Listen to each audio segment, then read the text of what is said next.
আসসালামু আলাইকুম। সবাই কেমন আছেন? তো এখানে দেখতে পাচ্ছেন টমেটো ধুয়ে নেওয়া হচ্ছে। আমাদের খালা টমেটোগুলো ধুয়ে সুন্দর করে একটা পাতিলে রেখে নিচ্ছে।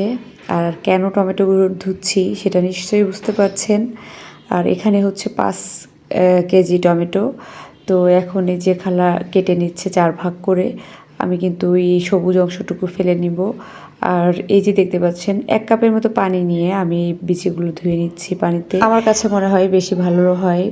তো আপনাদের যেমন সুবিধা হবে আপনারা সেভাবে করবেন। আমার সুবিধা হয় এইভাবে আমি করে নিই। তো দেখতে পাচ্ছেন এখন আমি একটা ফ্রাই প্যানে সিদ্ধ বসিয়ে দিয়েছি। তো আমি সব এখানে ৫ কেজি টমেটোই মানে একটু কমলে আবার আরেকটু টমেটো যেটা বাকি আছে ওগুলো দিয়ে দিব। এখন আমি আদা, রসুন আর হচ্ছে পেঁয়াজ দিয়ে দিয়েছি একটা।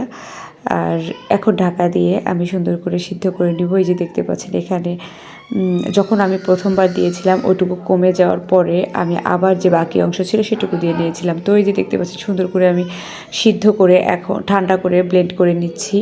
তো এই যে ব্লেন্ড করে এখানে রেখে নিচ্ছি। আর এখন হলো আমি সেঁকে নিব সুন্দর করে। এই যে একটা ছাঁকনি নিয়েছি আর নিচে একটা ডিশ বা বোল যেটাই বলেন দিয়ে নিয়েছি।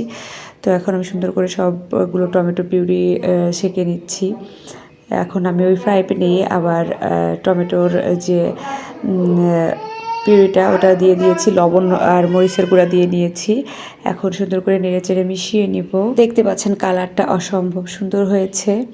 আর এখানে আমি পরিমাণ মতো চিনি দিচ্ছি, মানে ১.৫ কাপের মতো আমি চিনি দিয়েছি। এখন আমি চিনিটা সুন্দর করে মিশিয়ে নিচ্ছি। এরপরে দিয়ে দিব হচ্ছে তেঁতুলের কাঠটা বের করে নিয়েছি। আর এখন দিয়ে দিলাম সসের মধ্যে, মানে যে সসটা করে নিচ্ছি ওটার মধ্যে। ঠিকার সাথে আমি কর্নফ্লাওয়ার গুলে রেখেছি, এটা আমার পরে কাজে লাগবে।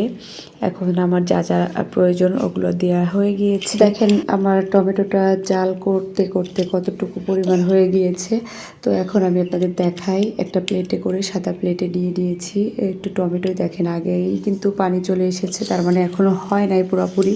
তো এখন আমি কর্নফ্লাওয়ারগুলো দিয়ে দিচ্ছি সুন্দর করে, মানে অল্প অল্প করে দিচ্ছি আর নেড়ে চেড়ে মিশিয়ে নিচ্ছি। এটা কয়েকবার করে দিতে হবে, একবারে দেওয়া যাবে না। তো এই যে দেখতে পাচ্ছেন আমি অল্প অল্প করে দিচ্ছি আর একটু মিশিয়ে নিচ্ছি ভালো করে। তো এভাবে করেই আমি সব মিশিয়ে নিয়েছি। আবারও আপনাদের দেখাচ্ছি কর্নফ্লাওয়ার দেওয়ার পরে। তো দেখেন এখন কিন্তু ওই পানিটা আসছে না, দেখতে পাচ্ছেন কত সুন্দর হয়েছে। আর একটু স্লোভাবে যাচ্ছে, তার মানে আমার টমেটো সসটা পারফেক্টভাবে হয়ে গিয়েছে। আমি আবার আপনাদের উল্টিয়ে পাল্টিয়ে করে দেখাই, দেখেন।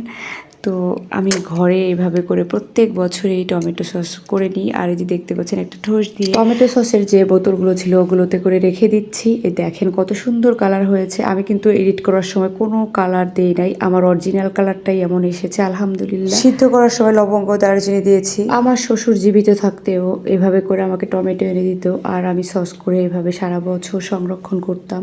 আমরা কেনা সস কমই খেতাম। তো সবাই ভালো থাকবেন, আল্লাহ হাফেজ।